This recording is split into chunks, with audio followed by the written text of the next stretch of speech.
friends, this is Supriya Tiwari. Welcome to our Supriya coaching. Today we are discuss about R.H. Whittaker classification. R.H. Whittaker ने 1969 में 5 kingdom classification दिया था. इनके 5 kingdom classification के अंतर्गत इन्होंने Monera, protista, fungi, Plantae, animalia को रखा था. ठीक, अब मोनेरा के अंतर्गत प्रोकैरियोटिक यूनिसेलुलर ऑर्गेनिज्म को रखा था जिसमें बैक्टीरिया आता है.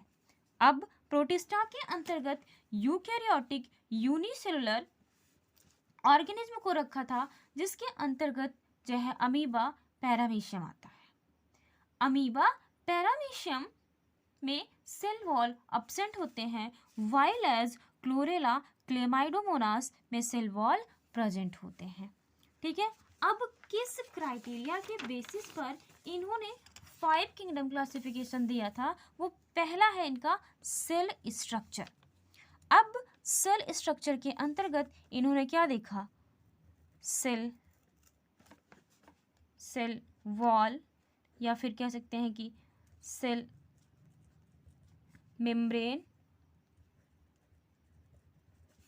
न्यूक्लियस के बेसिस पर. अगर हम न्यूक्लियस के बेसिस पे बात करते हैं तो हमारा पहला क्या है? प्रोकैरियोटिक और दूसरा है यूकैरियोटिक. सेल वॉल के अकॉर्डिंग इन्होंने क्या किया था कि जो है हमने सेल वॉल के अकॉर्डिंग इन्होंने प्लांट और एनिमल सेल को अलग अलग रखा था, क्योंकि जो प्लांट सेल होते हैं उनमें सेल वॉल प्रेजेंट होता है और एनिमल सेल में सेल वॉल एब्सेंट होता है. ठीक है, बॉडी ऑर्गेनाइजेशन के अंतर्गत इन्होंने क्या किया था? Cell, tissue system, tissue level या फिर ऑर्गन सिस्टम के कैरेक्टर्स को ध्यान में रखते हुए क्लासिफिकेशन किया था. अब मोड ऑफ न्यूट्रिशन, तो मोड ऑफ न्यूट्रिशन में इन्होंने क्या किया था? ऑटोट्रॉफिक या फिर ऑटोट्रॉप्स या फिर सेकेंड है हमारा हेट्रोट्रॉप्स. इनको दो अलग ग्रुप में ऑटोट्रॉप्स और हेट्रोट्रॉप के बेसिस पर इन्होंने क्या किया? कह सकते हैं कि न्यूट्रिशन के बेसिस पर इन्होंने दो अलग ग्रुप में लिविंग ऑर्गेनिज्म को कैरेक्टराइज किया. पहला हमारा ऑटोट्रॉप्स और दूसरा हेट्रोट्रॉप्स. ऑटोट्रॉप्स के अंतर्गत इन्होंने प्लांट को रखा था और हेट्रोट्रॉप्स के अंतर्गत इन्होंने एनिमल्स, फंजाई, कुछ माइक्रो ऑर्गेनिज्म को भी रखा था. लास्ट है हमारा रिप्रोडक्शन. तो रिप्रोडक्शन के बेसिस पर वेजिटेटिव, अगर हम प्लांट की बात करते हैं तो प्लांट में वेजिटेटिव रिप्रोडक्शन या फिर एसेक्सुअल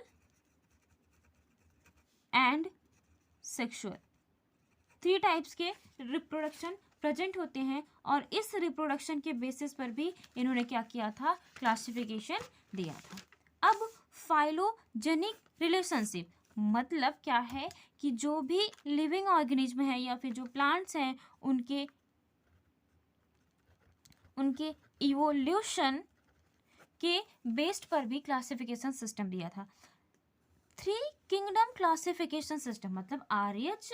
व्हिटेकर्स के क्लासिफिकेशन के बाद भी बहुत सारे ऐसे साइंटिस्ट, बोटैनिस्ट, बायोलॉजिस्ट आए हैं जिन्होंने क्लासिफिकेशन दिया है. तो फर्स्ट है हमारा जैसे 3 किंगडम क्लासिफिकेशन. तो 3 किंगडम क्लासिफिकेशन के अंतर्गत इसको अर्नेस्ट हैकल ने दिया था. किसने दिया था? अर्नेस्ट हैकल ने दिया था. अब अर्नेस्ट हैकल ने फर्स्ट क्या था इनका? Archaea, second eubacteria and third eukaryota. अब आर्किया के अंतर्गत इन्होंने क्या रखा था? प्रिमिटिव टाइप्स की बैक्टीरिया को आर्किया के अंतर्गत रखा गया था. प्रिमिटिव टाइप्स की बैक्टीरिया एंड यू बैक्टीरिया के अंतर्गत ट्रू बैक्टीरिया रखा गया था. ठीक है, एंड यूकैरियोटा के अंतर्गत जितने भी यूकैरियोटिक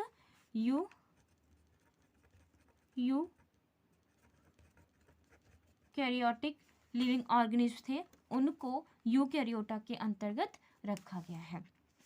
अब हमारा लास्ट है, सेकेंड लास्ट है 4 किंगडम क्लासिफिकेशन।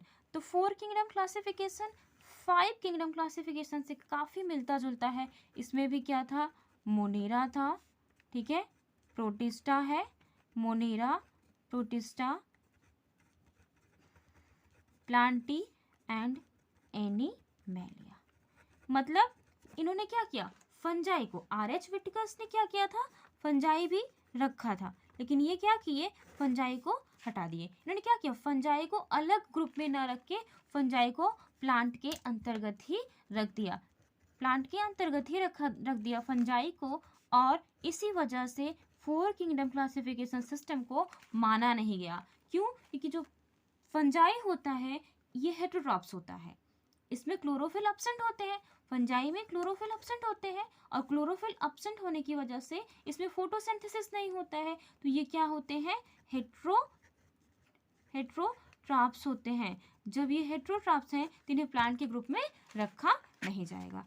अब 5 किंगडम क्लासिफिकेशन आर.एच. विटिकर्स ने दिया था, आर.एच. विटिकर्स ने दिया था, और 6 किंगडम क्लासिफिकेशन कार्ल ने दिया था। अब कार्ल के 6 क्लासिफिकेशन सिस्टम के अंतर्गत पहला है हमारा आर्कीबैक्टीरिया,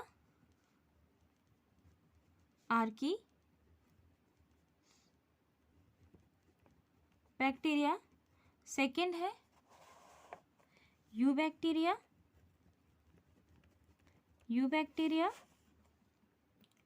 प्रोकैरियोटा,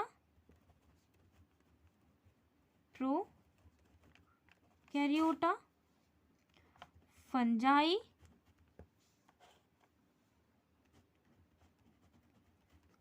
प्लांटी एंड एनिमैलिया।